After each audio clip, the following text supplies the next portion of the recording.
はい、それでは、Now I'd like to start the session. Today we have U.S. Ambassador to Japan, Rahm EMANUEL, here with us today. 1 year has passed since he took office, and he'll talk about the significance of current and future U.S.-Japan relations.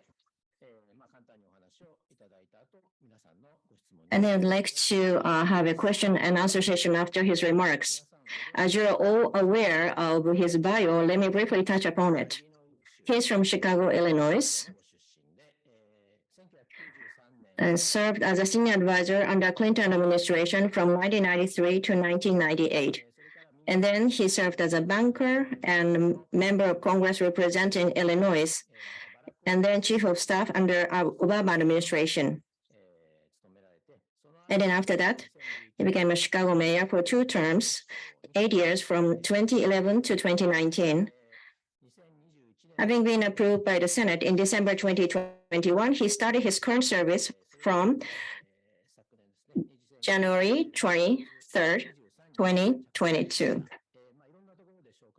As was introduced in various arenas, he has a huge passion for trains, and he's been riding on a train for in various places in Japan, and also he was a ballet dancer when he was young. And so he's going to give remarks, and then the floor is open for question and answer.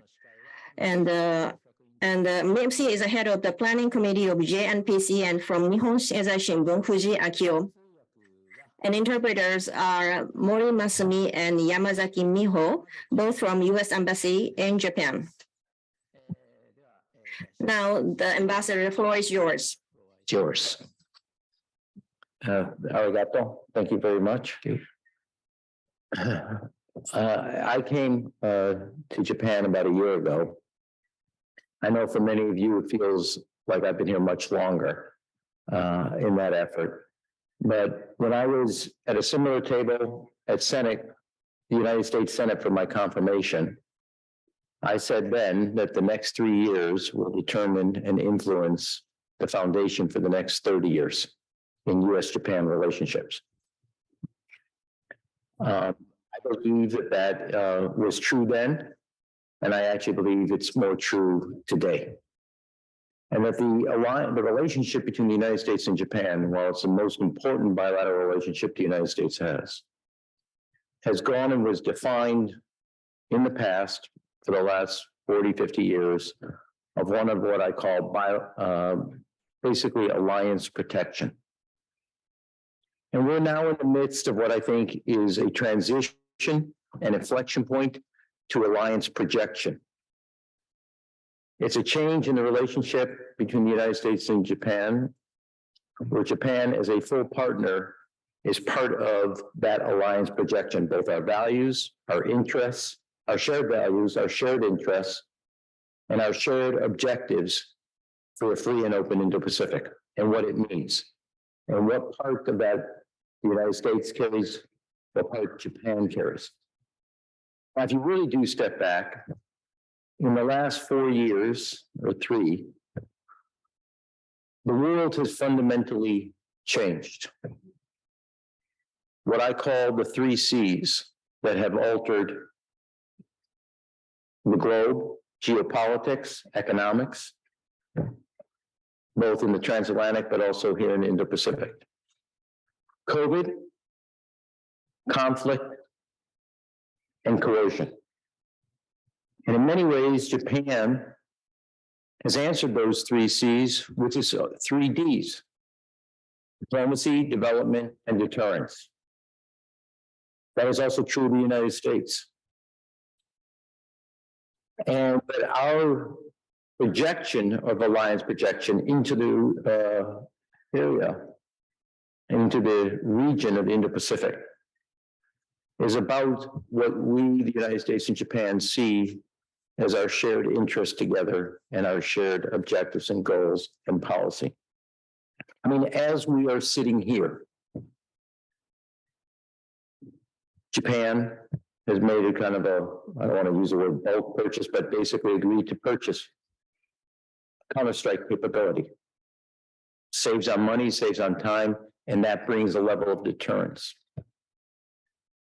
Just 2 weeks ago, the Secretary of Defense for the United States was in the Philippines, and 2 weeks later, the President of the Philippines is here in Japan, both announcing different types of agreements that have a geostrategic implications: economic, political, diplomatic, and strategic. That's also true about Japan and Australia. All of those have changed the dynamics, but that's also true, and I wouldn't leave off of that. Discussions about semiconductors, discussions about economic security, trade, economic, what I call diplomacy, are all in a major revision based on the 3 C's. COVID has changed the way we in the United States look at the world in the same way, from a supply chain basis, it's changed the way Japan looks at the world. Conflict has made all of us think differently about energy security and stability. And coercion has made all of us rethink how we also interact with allies and friends. One of the things I can say about both the president and the prime minister, I think, have done and do not receive kind of the value I think that they need, is that they have done an effective job. At least from an American perspective, we used to think of the transatlantic over here, the Indo-Pacific over here. I think through hard work, through a lot of persuasion and strategic outlook, the President of the United States and the Prime Minister in partnership have shrunk the distance between the Indo-Pacific and the transatlantic into a single strategic sphere. And today, the partnership between the United States and Japan not only brings a level of security to that relationship and strength, but a level of safety and security to our friends and allies in the region. And other countries rely on a strong U.S.-Japan bilateral relationship. We're building this alliance of what I talk about alliance projection into the region, not just for historical purposes, but to make sure that the future is safe and secure for U.S. interests, Japan interests, the two people that the governments represent, and the values that we share together and uphold. And if you just take as an example of what I mean about Japan stepping up into this way and why it's transformational, is Japan, when it came to the March 3rd vote in the United Nations to condemn Russia's invasion of Ukraine, Japan secured the 8 ASEAN countries out of 10 ASEAN countries to vote yes on that proposal. 4 of those actually co-sponsored that resolution.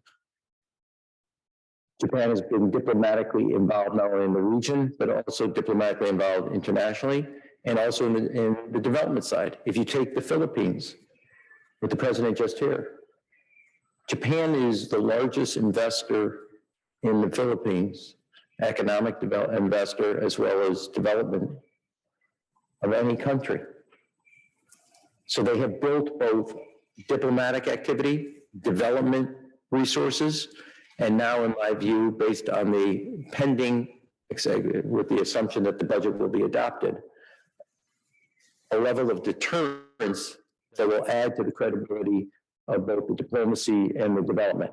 Now, I do not think, I think we're a mistake to think of only the deterrence. I actually think it complements and adds value to the diplomatic and development resources that are put to play. And Japan has a credibility in the region that's a tremendous assistance for the United States in our strategic objectives. This, to me, what we are doing together is going to be transformational. What we put in place in the next 3 years will be determinative for the next 30 years. It's foundational. It's an inflection point. Now, I say that stepping back, looking at what has happened over the last year, and realize that a number of people, before I got here, as well as when I was here, always talked about Japan as kind of a junior partner. I do not see it that way. Japan has stepped up, if you want to see it that way, is as a full partner in steering and being a full participant in the relationship, not only on a bilateral basis, but into the region and across the globe. And also an influential voice in Europe and in the conflict. And so while it's my 1 year, it's also, we're coming up, as all of us know, on the 24th, to the 1 year anniversary of Russia's illegal invasion and illegitimate invasion of Ukraine. And Japan, even before the invasion, when they diverted LNG to Europe, the first country to do that, was clear, and that's based on the leadership of the Prime Minister, that Japan's role and its voice was not only not restricted to the Indo-Pacific, but it had a role to play because of what happens in Europe happens here, or could happen here. And the whole objective is to ensure that you have a level of investment in the political front, the diplomatic front, the development economic front, and the deterrent front, to bring a level of credibility to the strategic objectives that we share together.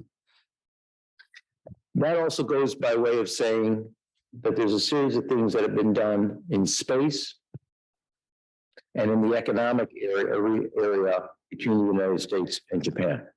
For the last 3 years, Japan has been the #1 investor in the United States. For the same period of time, the United States has been the single largest foreign direct investor in Japan. The company with the biggest investment from a headcount, a little north of 4,500. Here in Japan, foreign-owned company is Micron, a U.S. semiconductor company. Our economic reliance, our economic interdependence, our economic trade, and our co-investment continue to set the standards, not only for the two countries, but more importantly, as a benchmark for other countries to be evaluated by. In the last year, Japan and the United States, JAXA and NASA have signed a framework agreement on space exploration. The Gateway Agreement, which is a down payment on the Artemis and lunar landing and returning men to the moon. We have almost, Japan was the first ally and participant in the International Space Station to agree to extend their participation to 2030. And in the coming months, Japan and the United States will finalize and sign an agreement for Mars exploration. When you think about the exploration, the discovery of both the moon and Mars, you think about economic diplomacy, co-investment, research and development. You think about strategic interest. You think about working on the international front.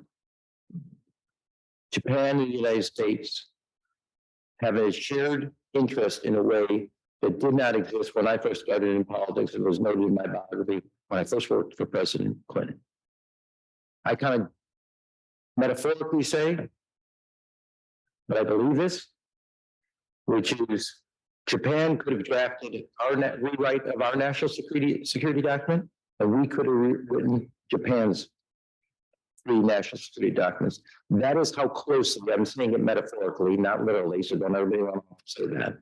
I'm saying it metaphorically. That's how closely we see the world, both the opportunities, the challenges. That is how closely the United States and Japan see the world. And we think of it as an opportunity to advance our interests. Now we come to this, and I would say looking forward, 2 milestones that I think are significant. One, Japan will host the G7 in Hiroshima in May. And later in the year, the United States will host and chair APEC in San Francisco.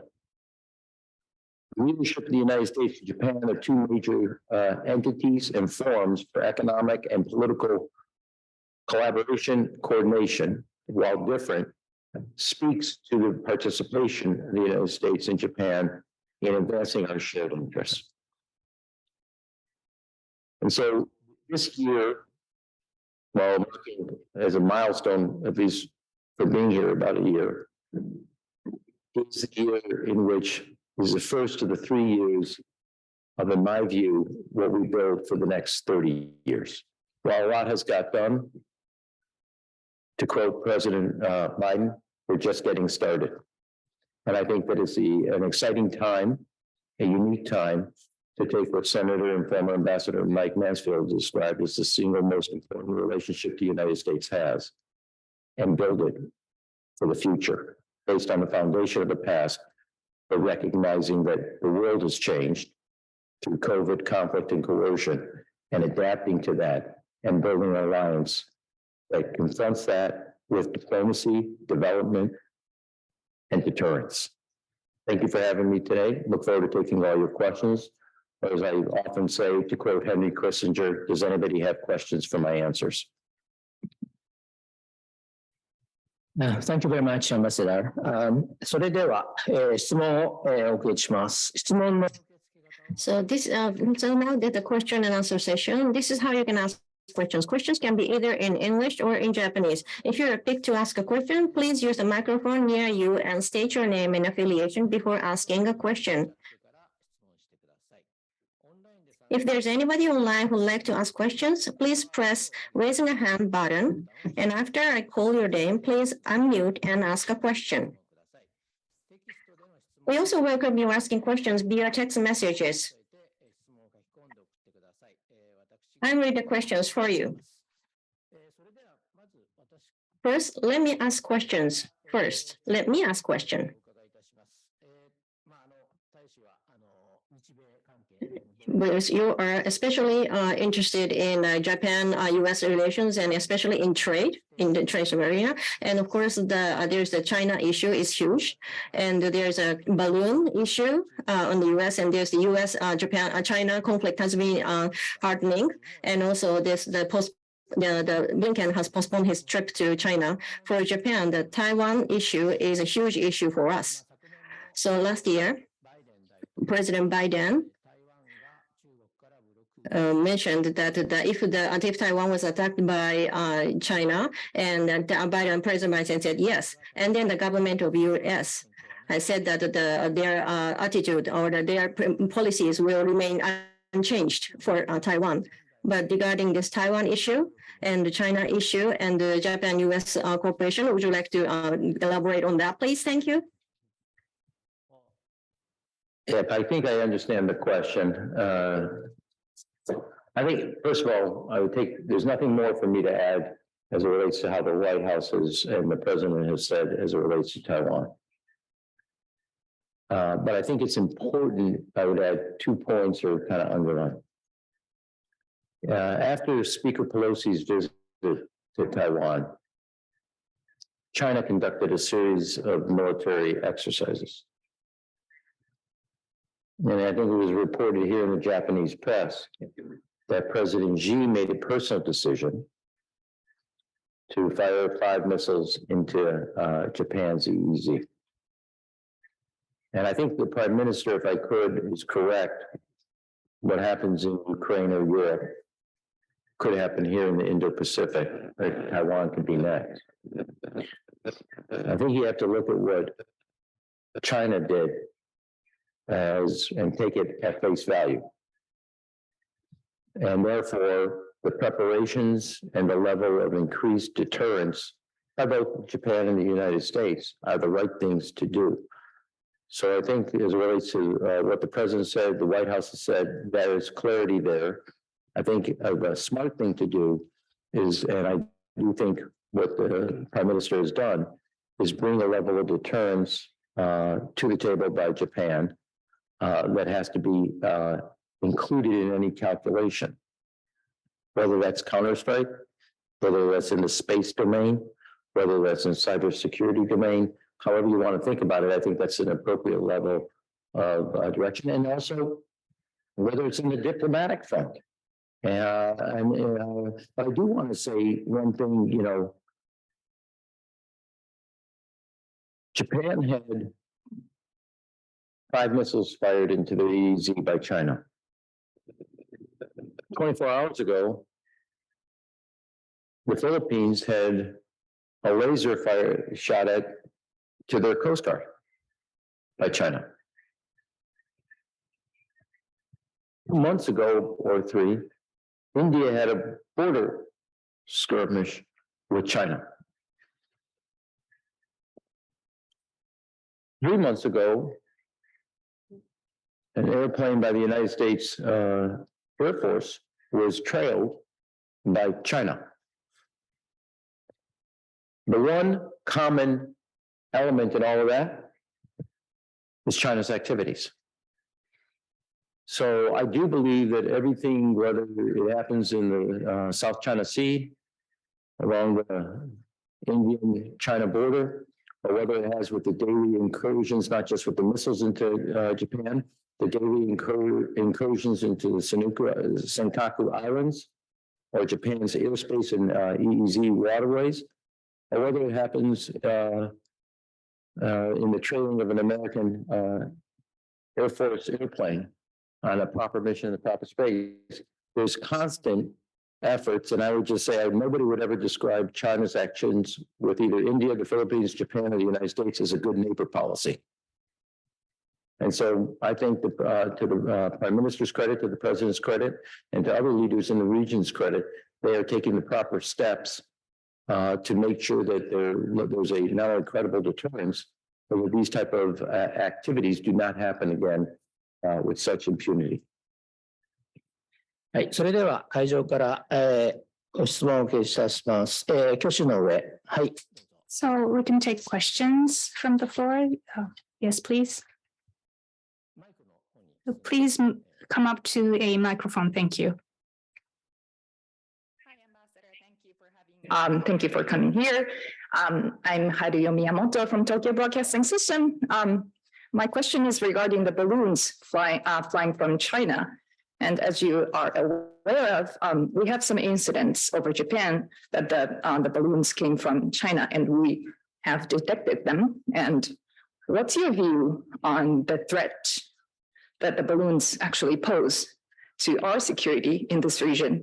So what's your analysis on how deep or how serious the threat is of the balloons? Thank you.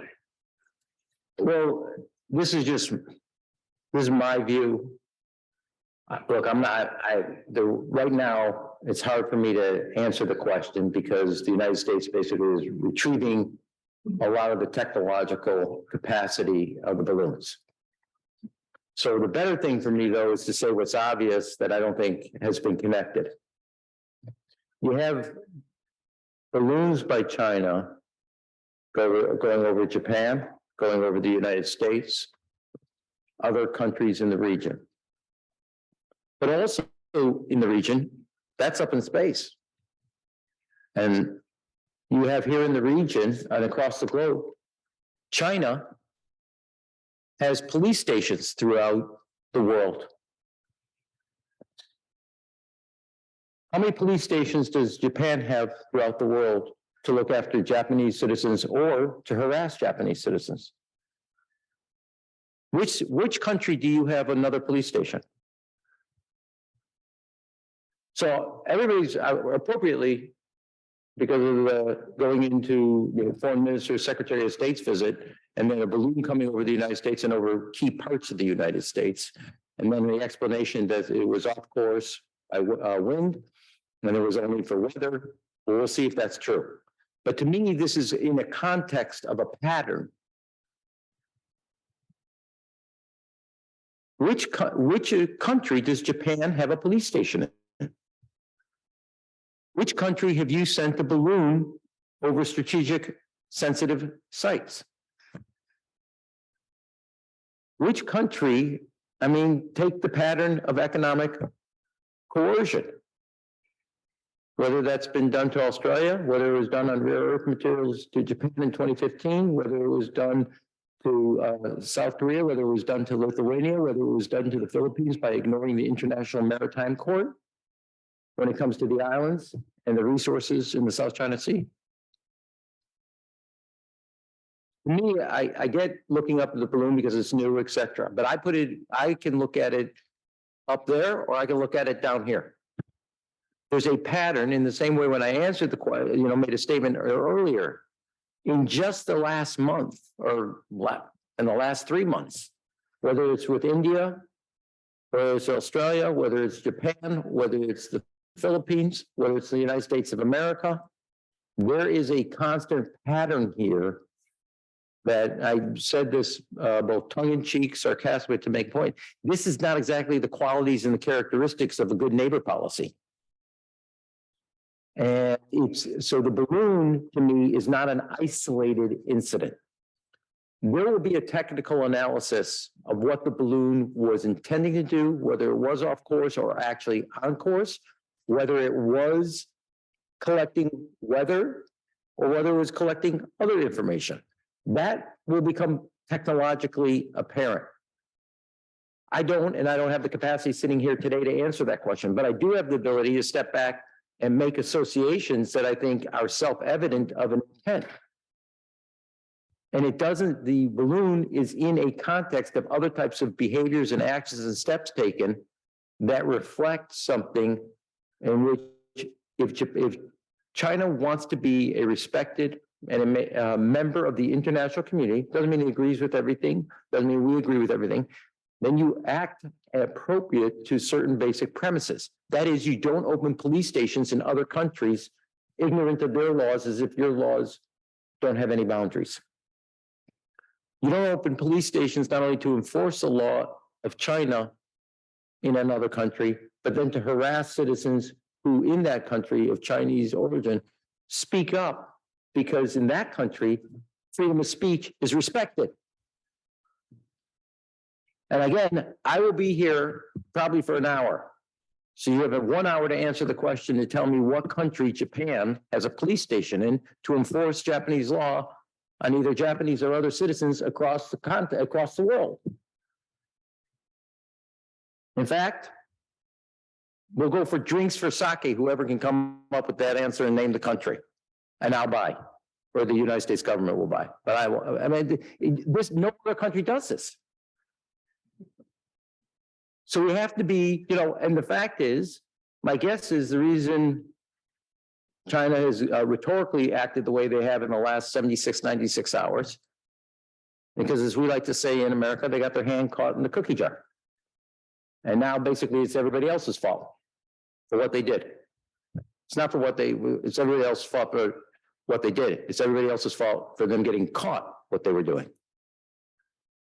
And they stand now in front of everybody like that.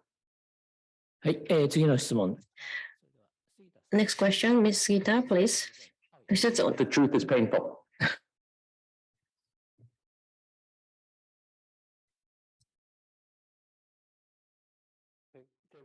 ありがとうございます、大使。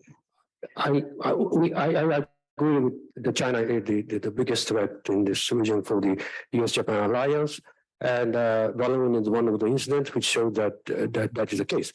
So in that context, how would you say that to form the NATO kind of the multi-country framework for defense to deter China from taking some adventuristic military activities in this region, not only Taiwan but also Senkaku or Finland, Philippines or other country. How do you say to the creating NATO type of the framework scheme for the defense of the region? Well, let me say, I don't agree with the premise of the question. Nobody's trying to create a NATO-like framework. That's what China wants you to believe. And again, I'm not looking for trying to have a fight or a disagreement. I don't think that's a smart way to approach diplomatic relations. I'm just calling out what I see. Like on the police stations, nobody else does this. And if anybody else did this, everybody would be really, really upset about it. But China has done it across the globe, and including here in Japan. All I'm saying is the truth. And it may be painful, but it's the truth. Now, nobody is trying to create a NATO or NATO-like. We have a historic bilateral agreement and defense agreement with Japan. We have one with the Republic of Korea. One of the things that I think is underappreciated and I want to call out to President Biden is the way he has energized our alliances and energized our allies. That is the strength of America, and he has put his energy, his time, his intellectual commitment behind that concept. And it is paying dividends, not only because it's the strength of the United States, it's also a weakness of China's. They have no allies.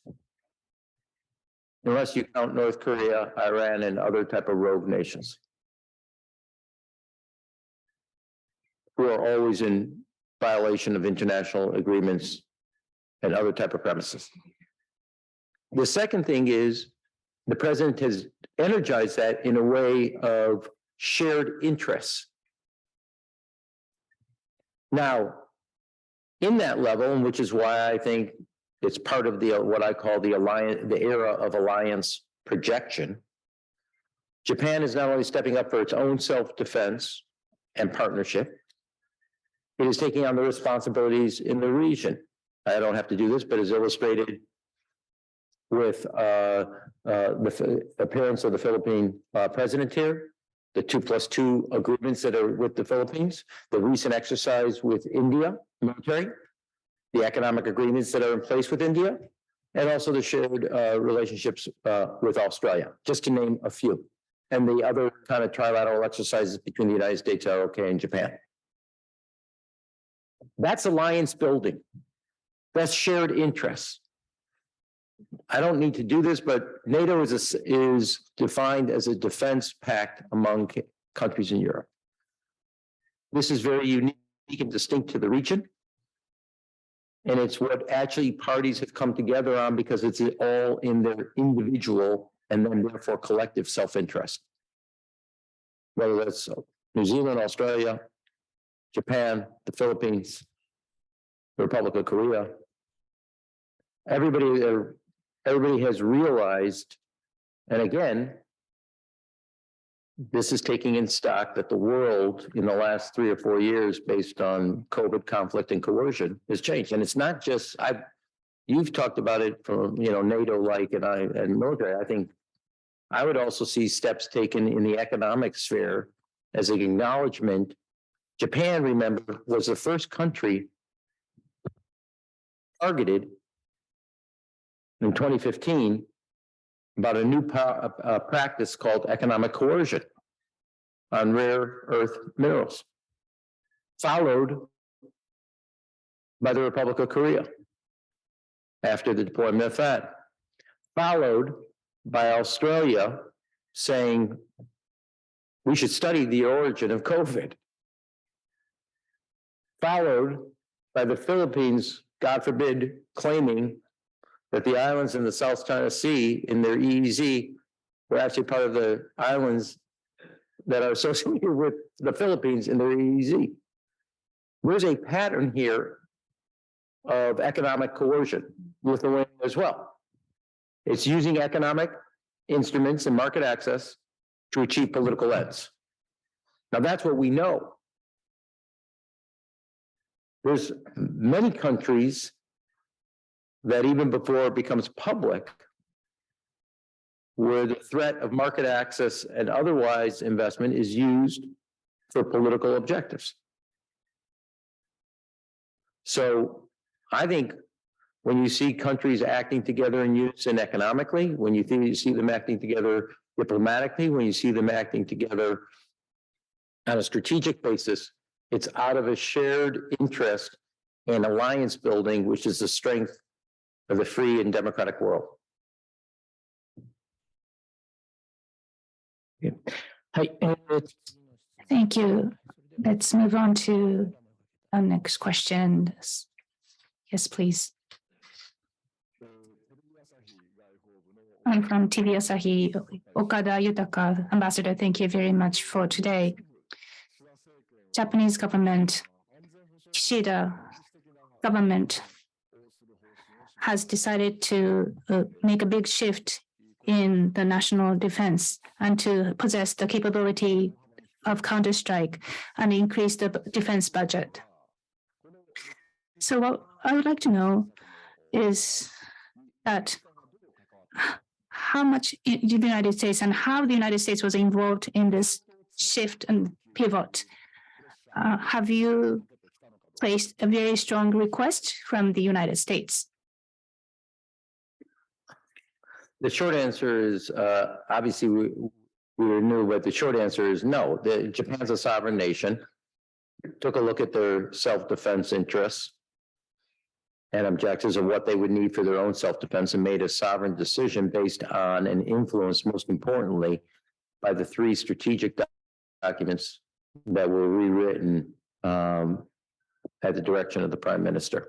The most influential, if you're asking about the United States, the most influential, as far as I can tell, was the three documents that were rewritten that guided the prioritization that if you're going to increase the defense budget from 1% of GDP to 2% of GDP, those three documents were the most important in influencing that. The budget is a reflection of those strategic choices, assumptions, and principles. Now, I will say to you, and sometimes it's not either recognized or credited, but one of the first things Prime Minister Kishida does in October 2021 when he gets elected, before there's a tank on the Russian-Ukrainian border, is he asked for a rewrite of those documents, which had not been really basically looked at from a fresh perspective in over a decade. I give him much credit for looking around the corner and seeing the world that was coming and realizing acting as if that world doesn't exist or putting your head in the sand was not right. And Japan needed to get ahead of the curve rather than behind the curve. And those three, the starting and asking in his early days of being a prime minister for the rewrite of those documents is a telling sign on the prime minister's side that he saw that the world was changing. I say that because it took a lot of our European allies and friends to actually have the tanks rolling and the planes flying to realize that the world had changed in Europe. Without any action, Japan, under the Prime Minister Kishida's leadership, was ahead of the curve. And I'm sorry, having done politics and for 30 plus years, you get points for being ahead of the curve. Imagine if you were starting this today. You know, a lot of people, and this is not a criticism, so I want to be very clear, give the Chancellor of Germany a lot of credit to realize when the war started to say, this is a change. But that's after the war started. Prime Minister Kishida said it months ahead of a single tank on the border of Russia and Ukraine. That's prescient, in my view. And then not only rewriting them, and I've seen a lot of this where documents come and then you put them on the shelf and they gather dust. Not only does the documents get rewritten, but a budget is close to being adopted that reflects those documents, principles, objectives, and assumptions. There are a lot of European countries still debating aspiring to 2% of GDP to the budget, to the defense. To the Prime Minister's credit, it's not all, as we like to say, all hat, no cattle, but it's serious. He's putting resources, his political capital behind a strategic objective. And I'm sorry, as an outsider, I give him a lot of credit for being ahead of the curve and then executing and sticking to it. Hey. Next question, please. Only one that thinks it's warm in here? I'm joking. What's up?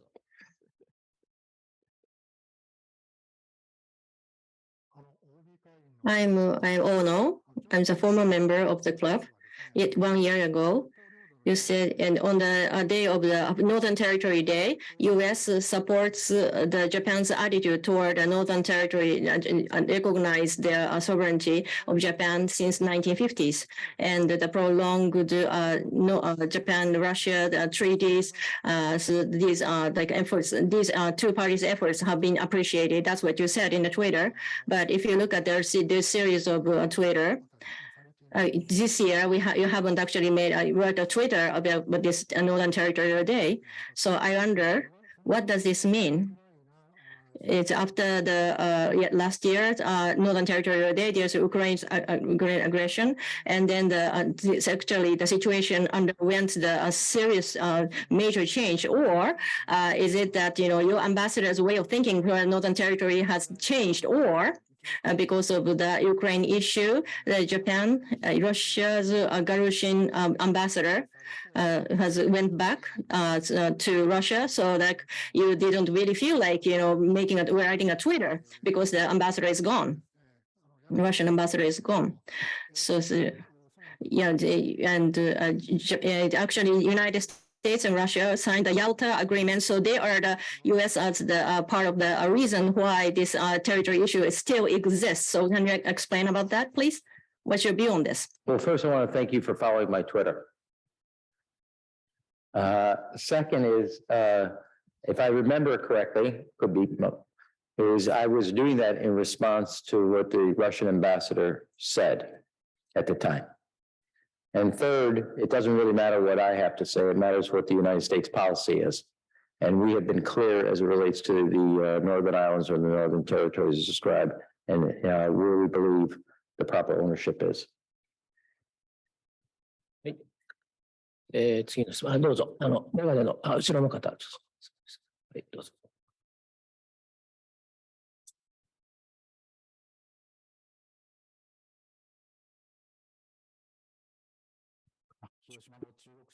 I'm from Hiroshima Shimbun. My name is Nakagawa.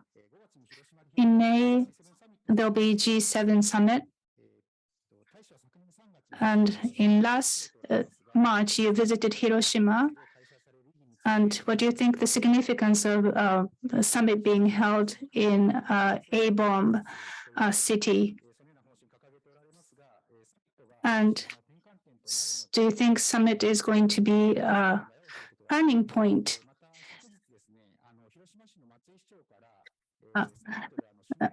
So Mayor Matsui said that they would like to invite the leaders to visit the Peace Museum at the time of the summit. So what do you think about this idea? And do you think it's going to be a turning point to hold a summit in Hiroshima in terms of nuclear policy or denuclearization? Thank you. Before I get to the summit, I think I said also when I visited, and I've been back 2 or 3 times. I've been to Hiroshima 3 times, but I've been to the Peace Museum and the area around the museum on the 2 visits that I've done to Hiroshima City. And each time, just on a personal level, you're left a different person. And I can just say that as an individual, it's your responsibility. And I think I said it when I first was there, as a citizen of the world, to go there. I think it's more than appropriate that the Prime Minister not only asked everybody to come to his home town, but to host the G7 world leaders. Plus, as you remember, there'll be other countries invited to host it there, especially in the year in which certain taboos are being, as it relates to nuclear weapons, are being broken or violated, whatever term you want to use. President Putin by talking about tactical nuclear weapons, the threat of nuclear weapons, was normalizing something that should never be normalized. The chairman of the DPRK also has talked about a seventh detonation of a nuclear weapon in the same year in which he's testing ICBMs. And China is on the greatest expansion of the nuclear arsenal the world at this present time has seen and witnessed. So, and recently the United States has called out Russia for walking away from basic tenets of the START treaty. So I think it's actually, if you, given Japan is hosting the G7, you can at one level, in the same way I say this, when I was mayor, President Obama hosted in Chicago the largest gathering of NATO. So at one level, leaders host people in their hometown. But I think it's more than just hosting it in Hiroshima, the prime minister's hometown. I think it's a poignant reminder to all of us who have responsibility in one way or another on the world stage that decisions world leaders make have consequences, and that history should teach us of those consequences. And I think that the visit, not just in the city, but the G7 at the direction of Japan as the chair, will appropriately take people and world leaders to the appropriate places to bring that point poignantly home.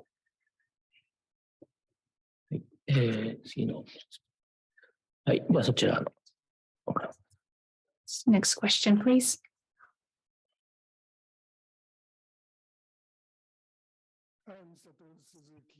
The club and former Washington Bureau Chief of TV Asahi. Now, Mr. Ambassador, in 2009, when you were Chief of Staff to him, I was deeply moved by a speech given by President Barack Obama in Prague, the Czech Republic, in which he stated clearly and with conviction, and I quote, America's commitment to seek the peace and security of our world without nuclear weapons, unquote. Now, as you said, Prime Minister Kishida will host a G7 summit in Hiroshima, which is expected to focus on the threat of posed by nuclear weapons.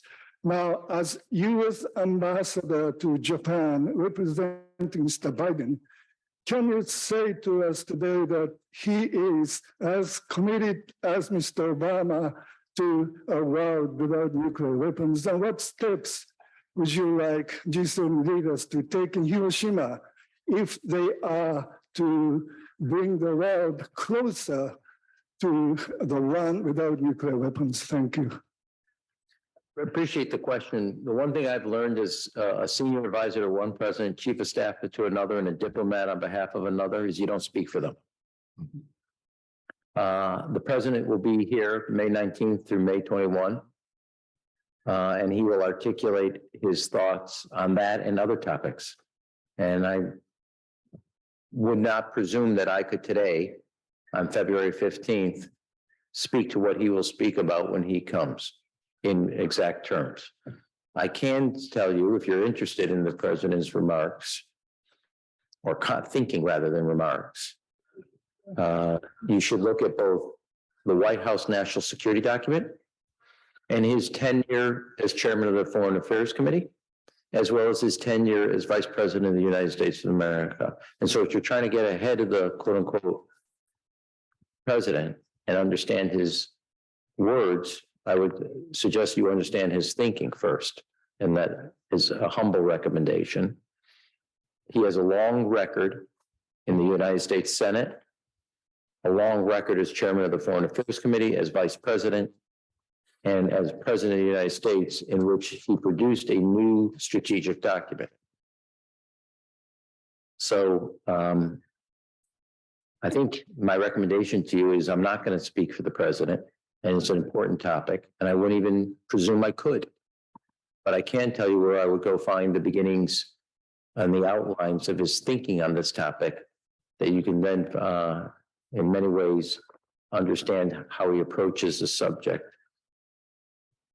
はい、次の質問いかがでしょう。じゃあ、Next question, please.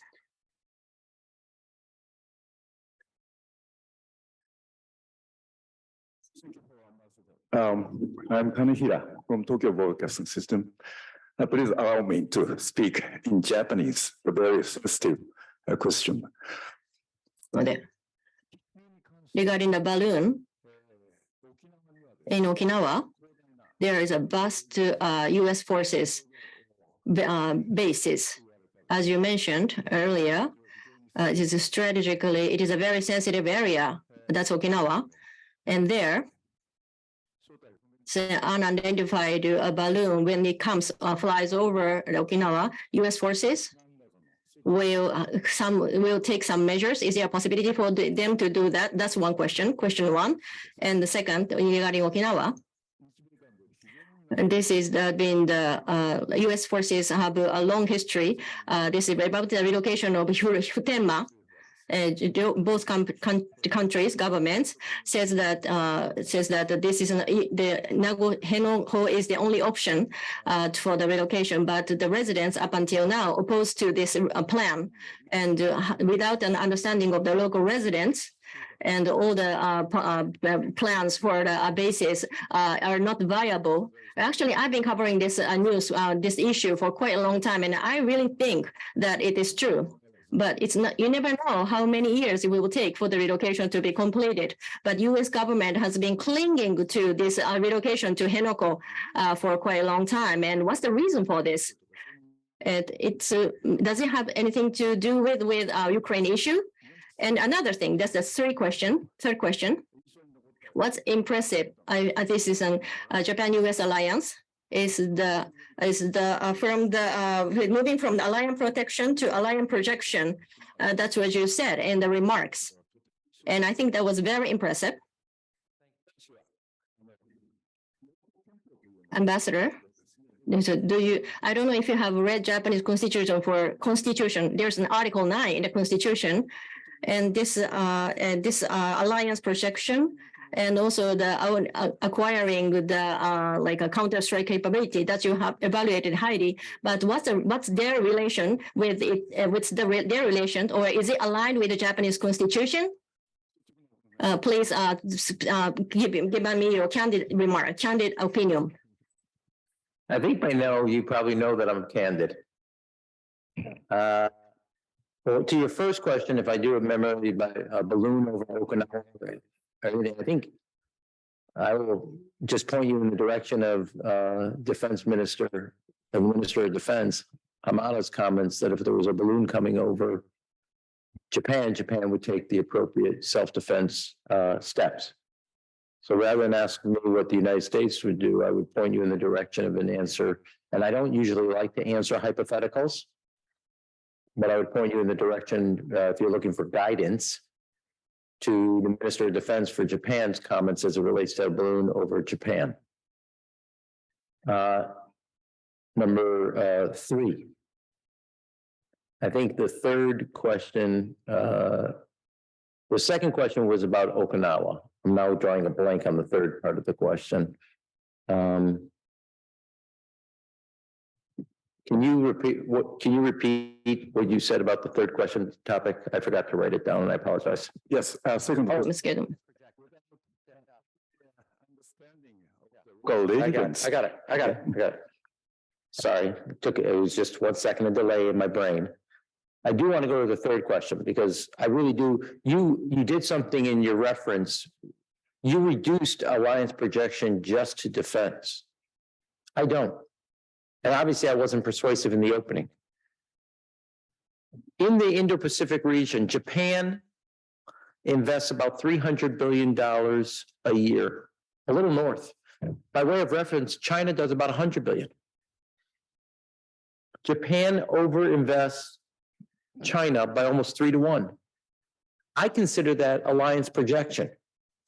In the way you phrased the question, it was only about counterstrike or defense capability.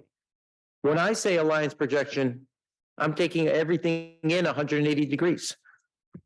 Japan's the largest investor, foreign direct investor in development aid in the Philippines. I consider that alliance projection. When Japan, at the leadership of both the Prime Minister and Foreign Minister Hayashi, got on the phone before the March 3rd UN vote and secured 8 out of the 10 ASEAN countries for the UN resolution condemning Russia, of which 4 of the countries that voted yes out of the 8, 4 co-sponsored the resolution. I consider that alliance projection. So I really want, I understand it's economical to reduce alliance projection to the size of your defense budget and to the size and scope of your defense bilateral agreements. I don't. I describe all aspects of both soft, hard power and every other aspect of Japan's projection of its interests, its values, and its ideals that the United States also shares.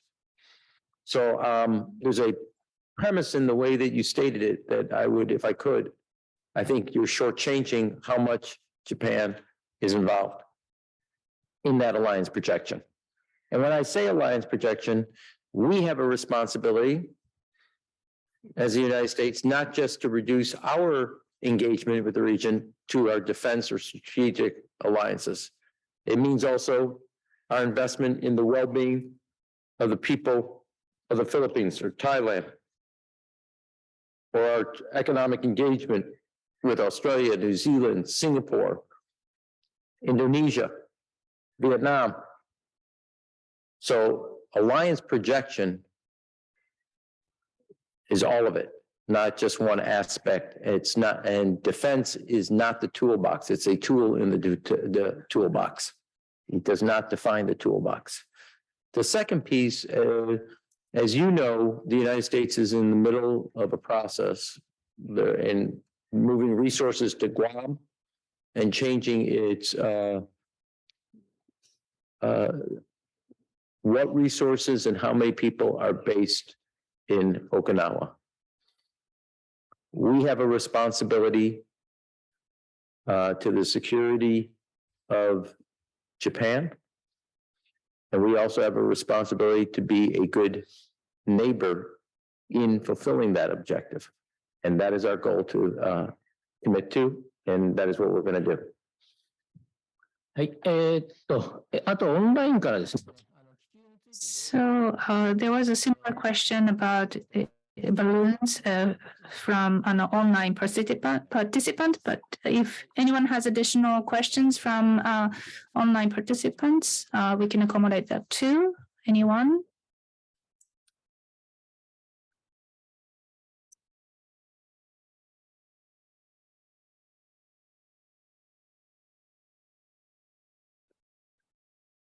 I'm a freelance journalist, Obayashi, online Nikkei reporter. My question is the following about nuclear deterrence of US forces. If Japan were to attack with a nuclear weapon, how is the US forces going to react? If China were to attack Japan with a nuclear weapon, do you think the United States is going to counterattack with a nuclear weapon? Look, I'm not getting into hypotheticals, especially about nuclear weapons and what would be the military response. We have a treaty but I would deal with concrete world as is. We have a treaty obligation to the defense of Japan. 100%, not like 98%. So I'm not going to answer a hypothetical about what China would do, what type of weapon they would use, and what kind of weapons we're going to use. That's not appropriate or my role. But I will point you in the direction of the defense treaty we have with Japan, because the answer to any and all questions as it relates to the security and safety of Japan is embodied in that agreement. That is a legal binding agreement that we're going to uphold. How we uphold it is up to the President of the United States with the full impact of the Joint Chiefs, the Defense Secretary, and the Prime Minister of Japan. ありがとうございます。最後、じゃあ、一番前の方、ずっと手挙げられたんで、最後の質問お願いします。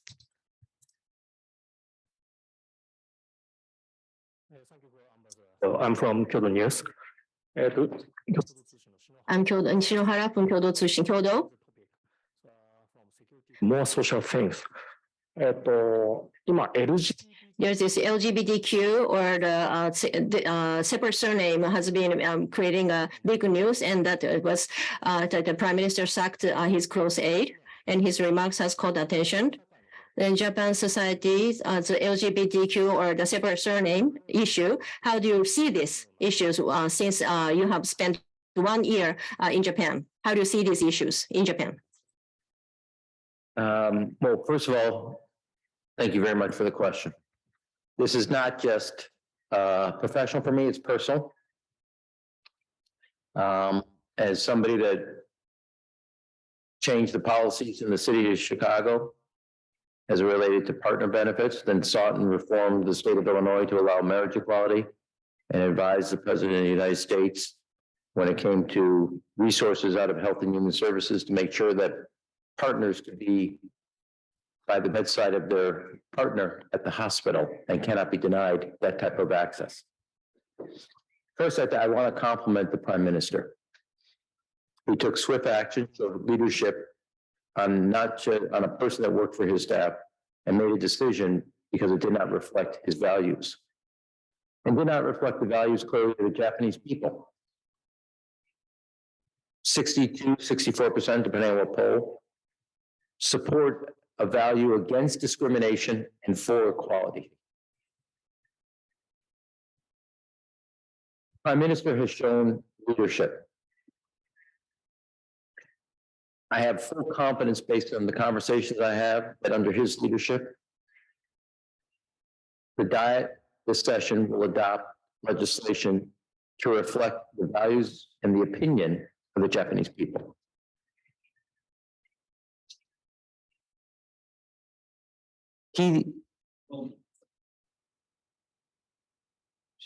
Okay.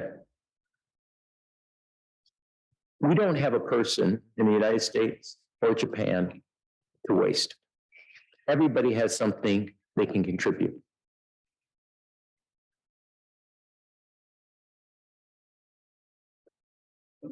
The best man in my wedding, he and his partner, Tom, are dear friends of Amy and I and our children. At every forum internationally, Japan has been an advocate for inclusion, against hatred, against discrimination. The people of Japan know that.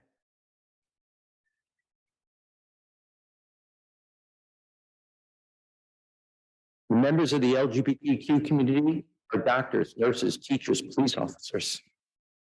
They're journalists. They're elected officials. They're part of the fabric of our society.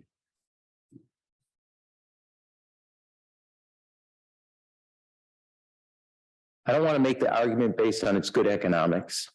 That's self-evident. We're in today in the battle of values where there's discrimination being imposed on people because of their religious beliefs or otherwise.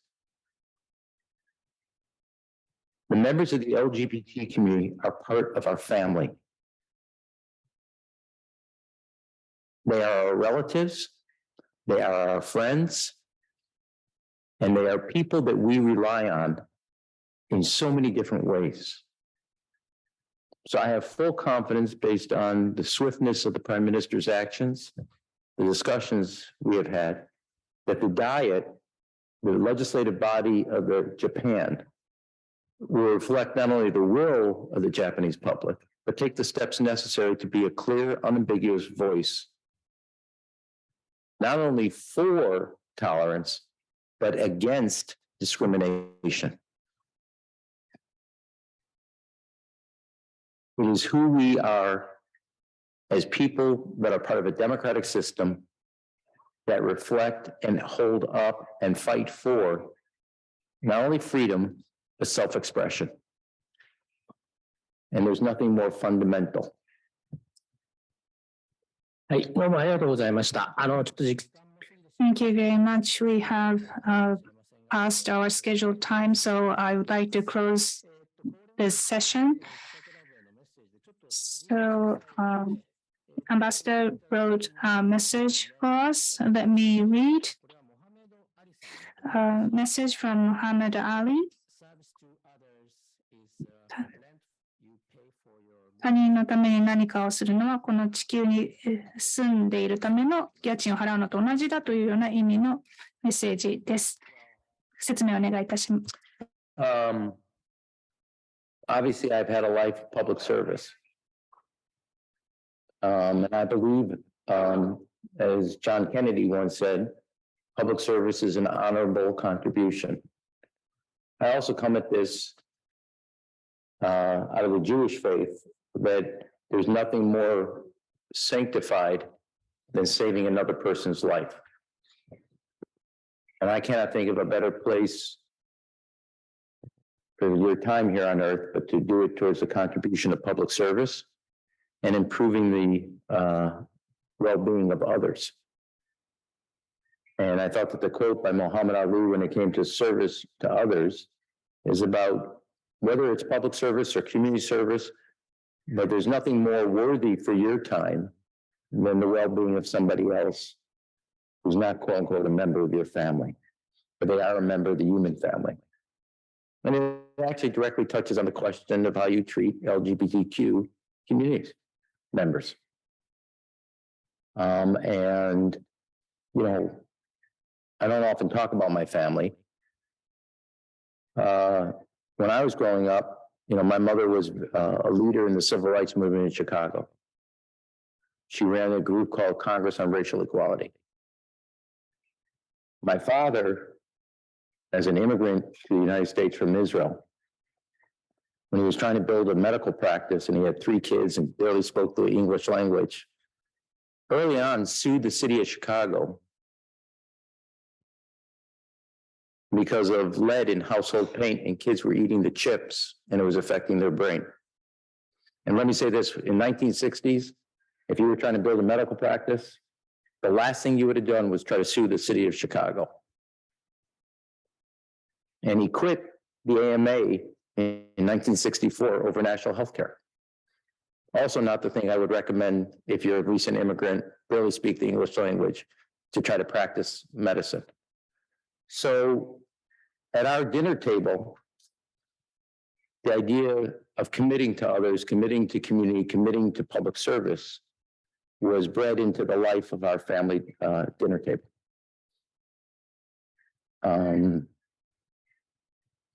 And I have advocated to my 3 children that somewhere in your life, it doesn't have to be your calling, which it has been for me, you have to do community service. You have to contribute. It doesn't mean armed services, it could be being a teacher, police officer. It could be doing community service as a volunteer, but you have to contribute to the well-being of your community, or in the case of my children, they have chosen their nation. And so I use that quote because I think, at least for this generation, the idea of either public service or giving not to yourself, but to others is like a radical concept. And I believe in the value, when I wrote a book back in 2005, with Then with Bruce Reed, who is now the president's deputy chief of staff and head of policy, one of the chapters was about national service. I believe in it. Now, America is different than Japan.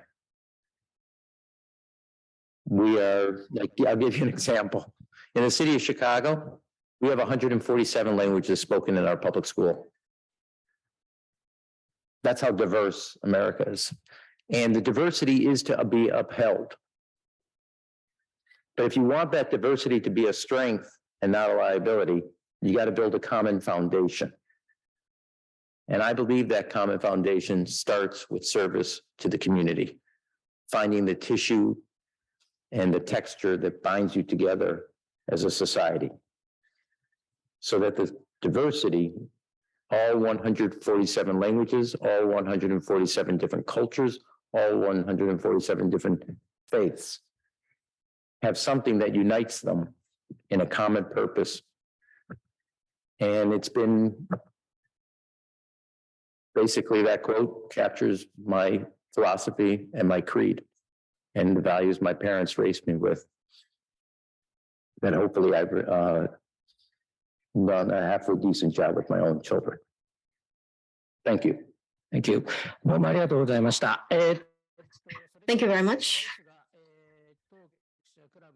So from Japan National Press Club, I'd like to give a tie as a present from Japan National Press Club.